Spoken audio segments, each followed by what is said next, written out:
it's Jennifer, and today I am finally going to be doing my long-awaited How I Got into NYU video. You guys have been asking for this for so long. So yeah, I'm gonna just give you guys some basic info about me and NYU first, and then I'm gonna talk about all my stats, basic info I needed for the application, and all that kind of stuff. You'll find out everything in the video. If you guys want to skip to a specific section, I will leave it in the description box so that you can like skip to each timestamp. So this isn't the type of video I usually do, but you guys have been asking for it, so yeah. If you like this video, make sure to like it, not just emotionally. Subscribe for videos that are typically not like this. I'm trying to do more college type videos though, so stay tuned for those. Let's just get started because I feel like this is gonna be kind of a long video, so get a snack, get some water, get whatever you need, and let's get started. I wrote a bunch of notes on my phone, so I'm gonna be reading off of those. So currently I am a sophomore at NYU, so I was in grade 12 from 2015 to 16, so it's been almost 2 years. It's been a while since I was in high school, but at the same time it feels like not that long ago. Okay, this is like off track. My major is called MCC, short for Media, Culture, and Communication, and I'm pretty sure, don't quote me on this, but I'm pretty sure it's the biggest program at NYU. It's pretty cool. The types of jobs you can get from MCC are kind of like PR, entertainment, journalism. It's very, very, very broad, and you can kind of like narrow your field later on. I'm gonna be honest, I thought it would be more practical than it is. It's a lot of like theory and analysis. In first year, a lot of it is just like theory and analysis, but later on you can choose courses that are more like practical and more specific to you. So that's my program specifically. So that's a little bit of background knowledge on what I'm doing right now, and a little bit of background about like me before getting into NYU. I had kind of like a weird start. I wasn't planning on actually applying to any American schools. My whole life I thought I would stay in Vancouver, which is where I'm from, Vancouver, Canada, and I was set on going to UBC, and like that was all up until like the end of grade 11, until like the summer before grade 12. My parents were like, you should like try applying to American schools, and they actually had like told me that before, but I never thought they were being serious. And then like the summer before grade 12, they were like, you should actually try it, and I'm like, you know what, let's do it. So I started studying for the SATs September of my senior year, which was a lot. So I only had a total of 3 months to start studying for my SATs and my SAT 2s, which was very, very stressful. For like 3 to 4 straight months, I just woke up, went to school, went to SAT prep, came back home, did my homework, and went to sleep. And like that was it for like 4 months. That's why if you guys were subscribed like 2 to 3 years ago, you guys would have remembered that period where I like didn't upload for 4 months. That is why. So it took a lot because I started so late. So my first piece of advice is start early if you can. Don't overdo it. Obviously, like you don't have to start in like grade 8, but you know, maybe like a little earlier than I did. So because I'm an international student, like I'm not American, we don't study for the SATs at all. You kind of have to do it on your own. So I'd say if you're not American like me and you want to apply to American schools and you just have the slightest interest, I would say just like go for it because you never know what can happen. Okay, now let's get into the SATs because I know that's what you guys want to hear about. I applied in 2015. So the SATs are a little bit different now. The first time I took my SATs was like 3 weeks after I started studying. So I started studying in September and I took the SAT in September. So the first time I got a 1940, which I mean I guess isn't that bad for like 3 weeks of studying, but it was not enough for me to like get into the schools that I wanted to get into. So obviously I had to do that again. So the second time that I took it, I got a 2040, which isn't like absolutely amazing, but it's over 2000, and I took that in December, so I had like 2 more months of studying. And then I took 2 subject SATs, or like SAT 2s. I only had 1 month to study for both of them. So I took math level 2, I got a 770 on that one, and I took Chinese, which I got 780 on. Chinese honestly wasn't that hard because I speak Chinese, but like not the greatest. Yeah, I feel like that one was like an easy one for me. Math level 2, this is like a side note, but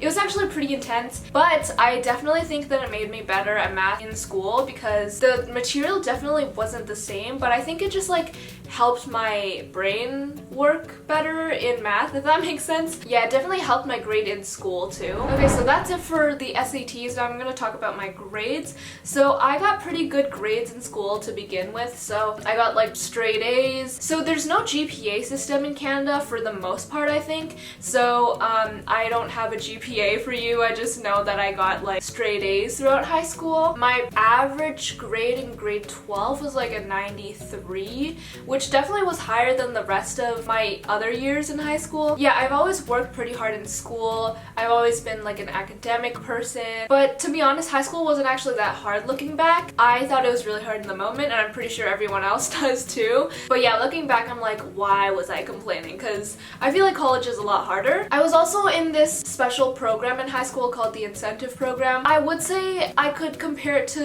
an honors program, but I honestly don't know. The honors program in the US, I am not very familiar with, but I was in kind of like a more intense program or like a fast-paced program in high school. I don't really know if that made a difference in my application though. Okay, for APs, during my application, I had no APs, and it's kind of like this one thing kind of like changed my whole application, I feel like. I'm not sure how important APs are. Some people say it means a lot, some people say it doesn't. During the time of application, I had no AP exams done. I was about to do one, like I was so close. I was like 20 minutes away from doing the exam and I backed out. I don't know, like I was just like, I'm not prepared for this, like I'm not gonna do it, so I just didn't do it, and it was so dumb. Like I was ready for it. Anyway, for the APs that I did do, I did AP Chinese and AP Calculus AB.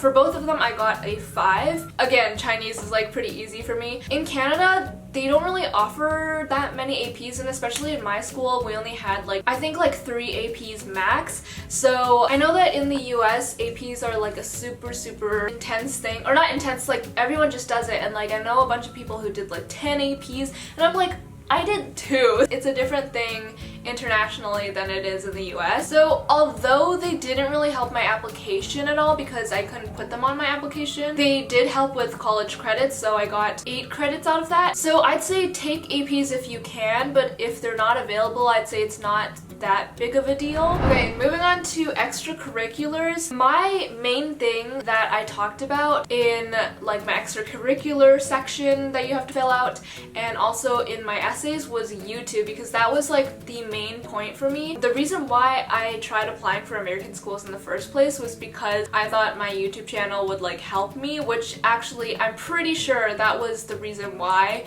I got in. That was like my, I guess, selling point, because everything else was like average but like not outstanding, you know? So for other extracurriculars, there's like a section in your comment app, I'm pretty sure, where you like list your extracurricular activities. I'd say fill them up if you can. I was also on the badminton team, and I was the MVP back when I actually was fit. I can't believe, okay, I'm not gonna talk about that. I also finished my piano ARCT. I was in a couple of clubs. I did volunteering. I feel like these are like basic things that I feel like everyone has, like volunteering, that kind of stuff. That's not gonna make you stand out though. I would say if you have some activities that are really related to the major that you're applying to, that will really help you out because it'll show that you're interested. So for me, obviously I have all this other stuff like badminton, piano, whatever, but I think my selling point was YouTube because that was like pretty related to my major. Cool. Okay, so for Common App essays, I don't remember exactly what the questions are and everything. I tried to go back to find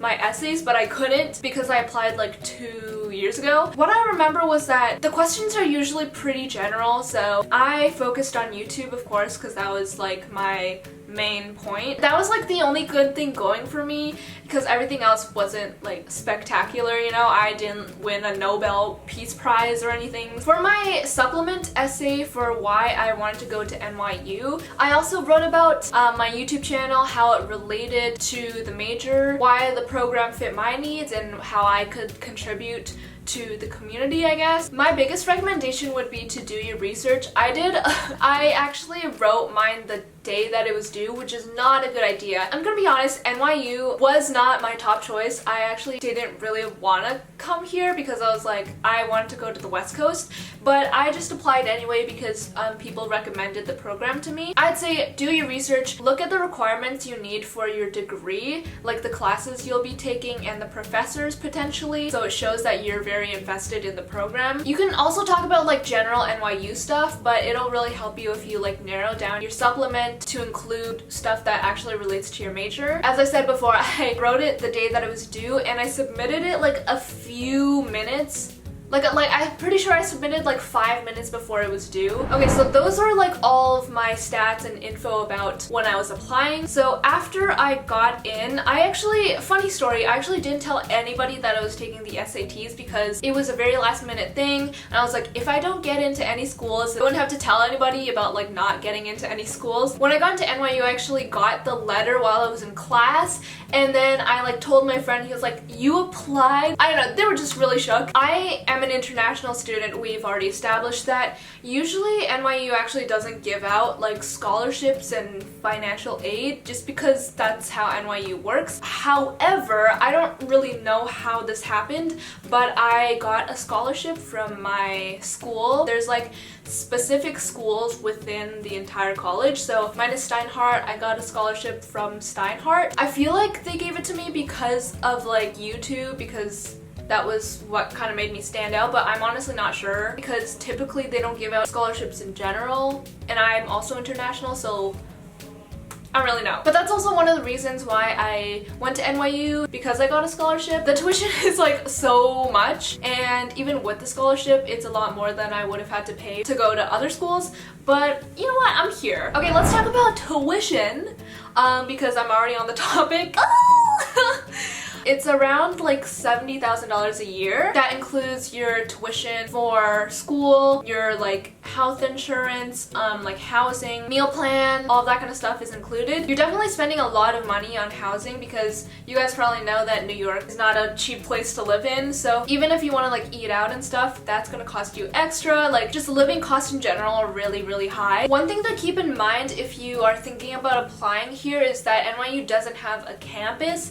So it's very, very different from traditional schools, which I didn't know that before coming here. I always wanted to go to a school with like a campus, school spirit, like football games, you know, that kind of like traditional college feel. But NYU is completely different. Our buildings are just like right smack in the middle of the city. There's like a main campus, but it's like the roads are city roads, if you know what I mean. The sports aren't really like a central thing. If you want to be independent, if you like exploring the city and you're like good on your own, this is the great place to be. Okay, so that's pretty much it for like NYU info. Now I'm gonna talk a little bit about like other schools that I got into / that I didn't get into. I feel like I'm yelling. Am I yelling? My top choice was UCLA because it's on the West Coast and I love the West Coast. Didn't happen, so I ended up on the opposite spectrum. New York is so different from LA, but at the same time I feel like I needed that push to like be somewhere where I was completely not comfortable. I've adapted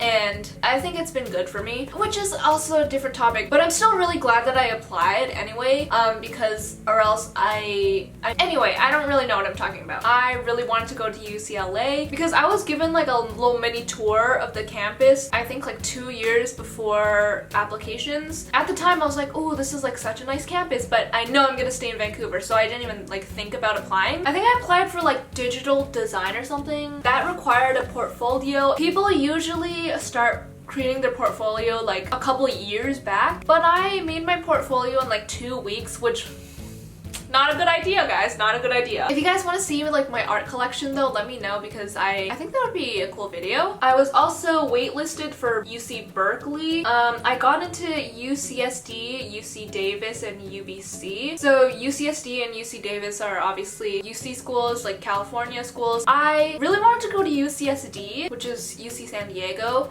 but everyone told me to go to NYU, so this is like where I ended up. But I've definitely grown to like it a lot more than when I started out. I came here like, I hate New York, I hate NYU, but it's gotten a lot better. And UBC was the only Canadian school that I applied to because UBC was like my backup school if I didn't get into the American colleges. Since I didn't tell any of my friends that I was applying to American colleges, they were like, why did you only apply to one school? Like, what if you don't get in? And then I started freaking out because I was like, what if I don't get into like any schools at all? But by the time I started freaking out, like all of the colleges had stopped accepting applications. So I was like, if I don't get into any school, I'm just gonna, you know, I don't really know what I'm gonna do. I think that's pretty much it for this how I got into NYU video. I don't know if, I hope it was helpful. I tried my best to give all the information that I have to give. If you guys want to see more college videos, I don't know, dorm videos, let me know because I really want to do more college videos. I've done one other college video. It's my like school routine video. I'll link it down below or right here, where I just like show you guys around NYU, answer a couple of questions. I also want to just thank you guys so much for watching my videos and subscribing and all that kind of stuff, because I feel like the main reason I got into NYU was because of my YouTube channel, and so I just wanted to thank you guys so much for sticking with me. So thank you guys so much for watching. Shout out of the week right here, and that is pretty much it. I will see you guys next time. Bye!